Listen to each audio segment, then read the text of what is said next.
Bon bah c'est la crise les amis, c'est la crise, disons-le, c'est la crise. On en est à la deuxième course World Tour de la saison et les UAE n'ont toujours pas remporté une course. Réunion de crise dans l'équipe de Tadej Pogacar. Non, je déconne, hein, bien évidemment. On se retrouve en format vidéo pour un nouveau coup tordu, l'analyse de la deuxième étape du Tour Down Under. Je rappelle qu'il n'y a pas de podcast audio cette semaine, hein, j'ai pas mon matériel de podcast avec moi, donc exceptionnellement, hein, on n'est pas en train, si vous voulez, le coup tordu n'est pas en train de devenir une chaîne YouTube à part entière. Voilà, simplement que j'ai pas mon matériel de podcast avec moi cette semaine, donc on se retrouve exceptionnellement en vidéo pour les previews du Tour Down Under. Je vous rappelle que vous avez un podcast audio et vidéo avec Latib et avec Enzo. Vous avez fait une grande preview générale de ce Tour Down Under 2026. Hein. C'était pas dans l'épisode précédent, mais dans l'épisode d'avant. Alors on va revenir sur ce qui s'est passé aujourd'hui, hein, pour attaquer l'épisode avec un sprint, voilà, un sprint remporté par Tobias Land Andresen. Je suis assez content, on rentre, alors déjà je vais le préciser bien évidemment, hein, jouer avec excès comporte des risques. Dans le lien de l'épisode, je vous ai mis le numéro de téléphone de Joueur Info Service. Faites du management de bankroll, ça c'est le conseil du coup tordu. Ne faites pas n'importe quoi, on compte sur vous pour jouer de manière la plus intelligente possible. Et je rappelle qu'on ne devient pas riche en faisant des paris sportifs, ça n'existe pas. Dans le meilleur des cas, et c'est vraiment si on est très très bon, on va réussir à gratter un petit billet. Mais les mecs qui vous promettent la fortune et monts et merveilles en faisant du pari sportif, ces gens sont des menteurs et ces gens sont des escrocs. Donc, pour cette première étape du Tour de Under, donc sprint, Tobias Land Andresen, on passe le match-up. Hein, on avait mis Land Andresen devant Daddy Van Poppel. Land Andresen qui était coté à 2,19. Alors Van Poppel était un petit peu mieux que ce que j'avais imaginé. Je vous avais dit aussi, hein, de vous méfier des trains d'Ineos et de la Visma parce que de manière claire, nette et précise, Wellsford et Matthew Brennan étaient clairement les plus forts de ce sprint. Ils ont été mal amenés, problème de train du côté de la Visma. Et pour Sam Wellsford, il a été freiné à plusieurs reprises. En revanche, du côté de la Decathlon AG2R, enfin la Decathlon ACGA CGM, on avait souligné l'importance du train et magnifique travail collectif de la Decathlon CGA CGM avec Tobias Land Andresen qui la met au fond. On avait mis une mini croquette également sur la victoire d'Alberto Dainese. Alors on n'a pas pu prendre le top 3 de Dainese parce que les books ne proposaient pas de top 3 pour cette première étape du Tour Down Under, donc ça a permis de limiter la perte. Voilà, on perd 2 euros sur une bankroll à 10 000 euros pour Alberto Dainese et on prend une cote à 2,19 sur une mise de 30 euros sur une bankroll à 10 000 euros pour le match-up de Tobias Land Andresen devant Danny Van Poppel. Donc voilà, c'est un Tour Down Under qui débute très très bien. On va se projeter sur l'étape du jour, sur la deuxième étape, qui est, on va dire, l'étape reine avec l'étape de Willunga-Hill qui aura lieu dans 3 jours. Hein, l'étape de Uraledia, qui est assez vallonnée. On a un petit peu plus de 2000 mètres de dénivelé positif sur un petit peu moins de 150 km. Donc, on va dire des difficultés assez ramassées. Alors, bien évidemment, c'est pas de la haute montagne. Le point d'orgue de la course, ça sera bien évidemment la corde de Corkscrew que les coureurs vont monter à plusieurs reprises et dont le dernier sommet sera jugé à 13 km de l'arrivée. Alors attention, pour moi, point très très important. Alors déjà, l'ascension, on est sur une ascension, on va dire, typée pour puncher, grimpeur, ascension d'une dizaine de minutes. Hein. Je vous mets le graphique, le graphique que Enzo avait notamment mis sur son site The Big Gear. On voit vraiment que l'ascension du col est très très dure. On a des pourcentages à 2 chiffres. Donc pour moi, ça correspond. Va falloir envoyer des watts. Hein. De toute manière, ça va se faire au plus fort. Pour moi, c'est une ascension dans laquelle on peut clairement créer des écarts. Et ce qui m'intéresse, c'est que donc le sommet est jugé à 13 km de l'arrivée, mais on redescend pas tout de suite. Il y aura une descente immédiatement derrière. Les coureurs auraient pu récupérer et se remettre tout de suite en place. On va continuer vraiment sur un léger faux plat montant et ensuite on va partir sur un faux plat descendant qui va nous amener jusqu'à l'arrivée, on va dire 4-5 km de l'arrivée pour le faux plat descendant jusqu'à l'arrivée. Donc pour moi, ça correspond, si vous voulez, à un homme seul.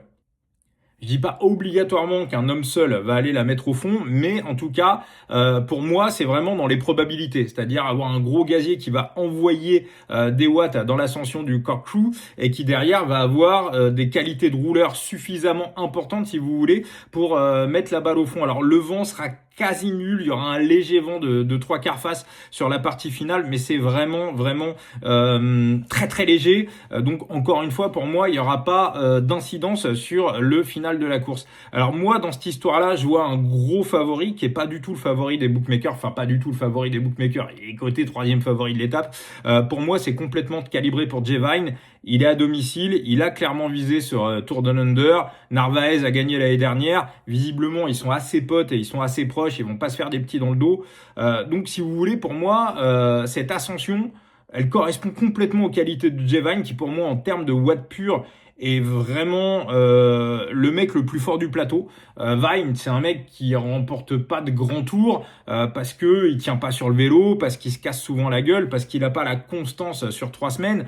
Maintenant, je pense que à la fois sur ses qualités de rouleur et aussi sur ses capacités sur une ascension sèche, je pense que Jay Vine a pas grand chose à envier au meilleur. Simplement, le vélo, c'est pas simplement envoyer des watts, faut aussi réussir à se placer. Il y a aussi de l'intelligence tactique, c'est tout un ensemble de choses.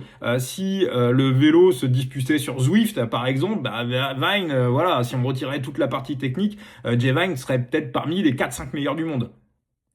Donc si vous voulez, pour moi, dans cette histoire-là, je vois pas de difficulté suffisamment importante pour empêcher Jay Vine de la mettre au fond. Le seul truc, c'est un coureur qui réussirait à s'accrocher à ses basques. Alors, autant on a des certitudes sur la forme de Jay Vine, on sait qu'il a coché cette course, pour lui c'est un objectif, autant il y a plus d'incertitudes sur, si vous voulez, des coureurs comme Lennart Van Delvet, comme Finn Fischer-Black, comme Santi Buitrago, même si Buitrago fait toujours d'excellents débuts de saison, ils sont peut-être pas encore complètement à 100%, à l'inverse de Jay Vine qui lui vient dans un pic de forme. Alors il y a un autre coureur qui lui clairement, parce qu'il est à domicile ou quasi à domicile, qui lui a visé ce Tour Down Under, c'est Finn Fischer-Black.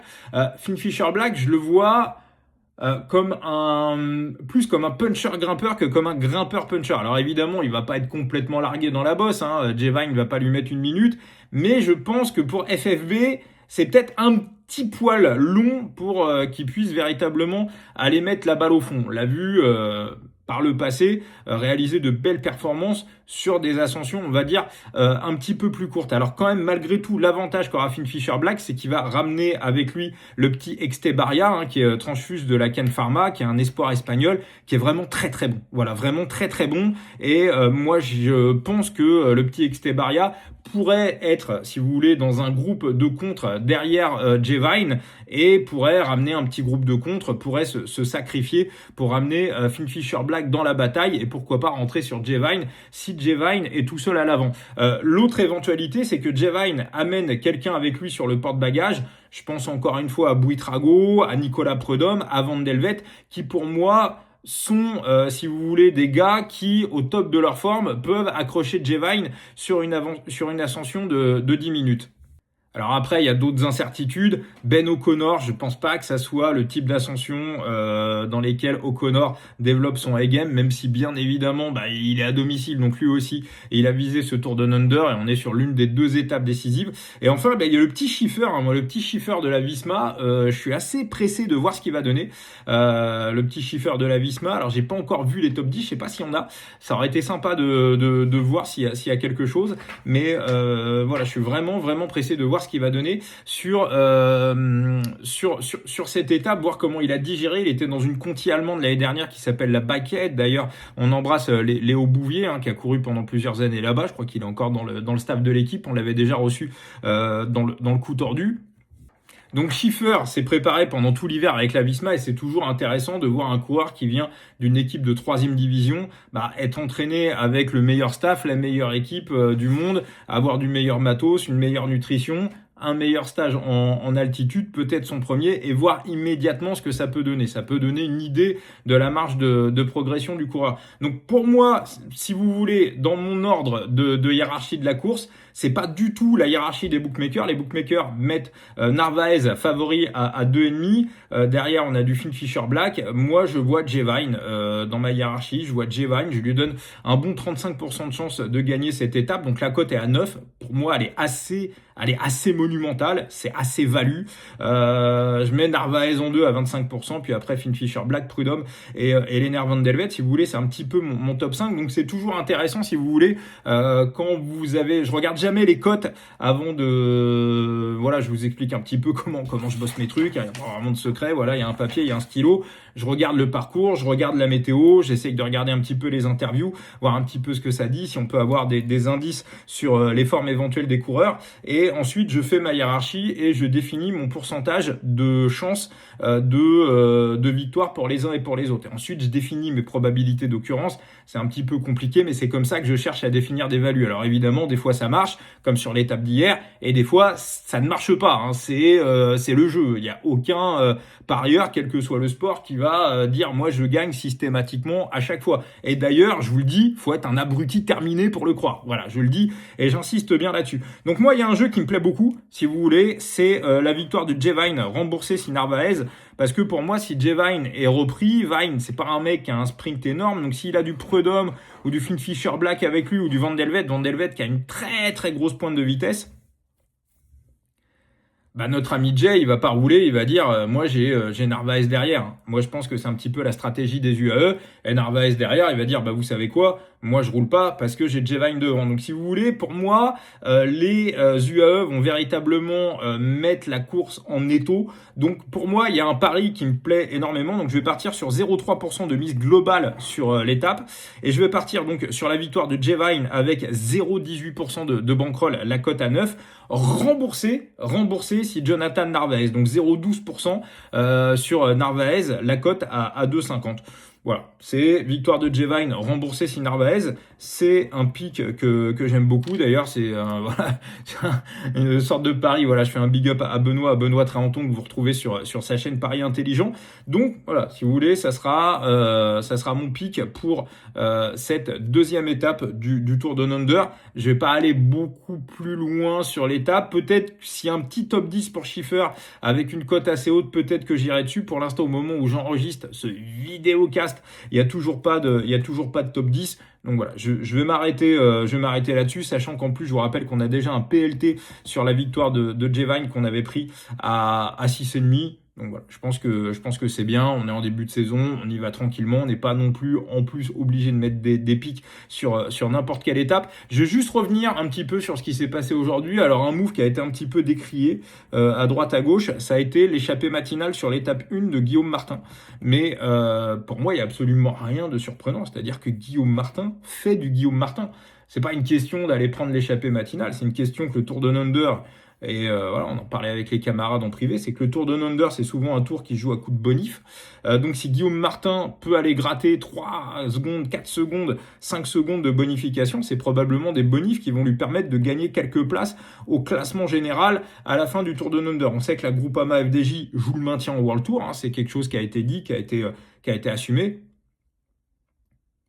Donc, si Guillaume Martin Guyonnet fait 7e, ça sera toujours mieux que 10e. Voilà, il y a tout aussi des petites primes qui sont à prendre, même si je suis pas sûr que Guillaume Martin soit le plus mercenaire des coureurs du peloton. Donc, il fait ce qu'il a toujours fait sur les grands tours. Vous le voyez systématiquement sur le Tour de France. Dès qu'il peut aller récupérer des minutes gratuites, il le fait. Voilà, c'est sa manière de courir. Donc là, il a été récupéré des secondes gratuites. Et sur un tour d'une semaine comme le Tour Down Under, au niveau des places, des secondes gratuites, ça vaut des places gratuites sur un grand tour. Donc, Guillaume Martin fait du Guillaume Martin. Et pour moi, personnellement, je trouve ça plutôt bien joué et je pense que ça lui permettra de gagner quelques places au classement général à la fin de ce Tour Down Under. Alors certains vont dire ah ouais, jouer la 6e place, la 8e place, la 10e place, on s'en fout. Oui, mais c'est Guillaume Martin, c'est sa manière de courir, c'est son ADN. Et moi, je pense que chacun doit faire en fonction de son ADN. Donc moi, j'ai rien à redire là-dessus.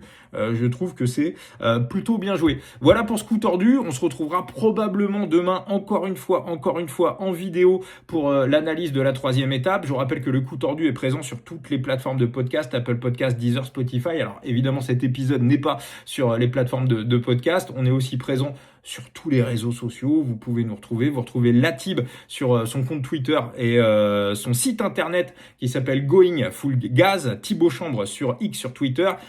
Enzo, alias Analyste Phoenix sur X, sur Twitter, son site bien évidemment The Big Gear, avec toute l'équipe de The Big Gear qui vous a préparé également une preview de cette deuxième étape du Tour Down Under. Et je vous rappelle également que la semaine prochaine, dans le coup tordu, et on est hyper pressé, on recevra Florian Pigeon d'Eurosport. Voilà, on parlera de la nouvelle saison qui débute et on est très pressé. On avait eu Louis-Pierre Frileux l'année dernière, il y a 2 ans. Guillaume Di Grazia, à qui on pense très très fort, on l'avait eu pour la 100e du coup tordu. Là, on aura Florian Pigeon, et on sera très content de parler vélo, de parler de Flo, aussi un petit peu de son parcours. On va le découvrir un petit peu, puis on parlera beaucoup vélo et de cette saison qui démarre, et de toutes les nouveautés qu'il y aura chez les copains d'Eurosport. Merci à tous, et si vous avez quoi que ce soit, vous mettez des messages en privé, je vous réponds avec grand plaisir. C'est toujours... voilà, il y en a un qui m'a dit hier, j'avais fait la vidéo un petit peu en parlant comme ça, voilà, je parlais pas trop fort pour pas réveiller ma femme. Il y en a un en commentaire qui a dit qu'il trouvait ça bien. On va peut-être faire du cyclisme ASMR. Voilà, le premier vidéocast de cyclisme ASMR. Ça peut être un concept. Voilà. En tout cas, voilà, je vous souhaite une belle étape et on se retrouve très très vite pour un nouveau coup tordu. Ciao les amis.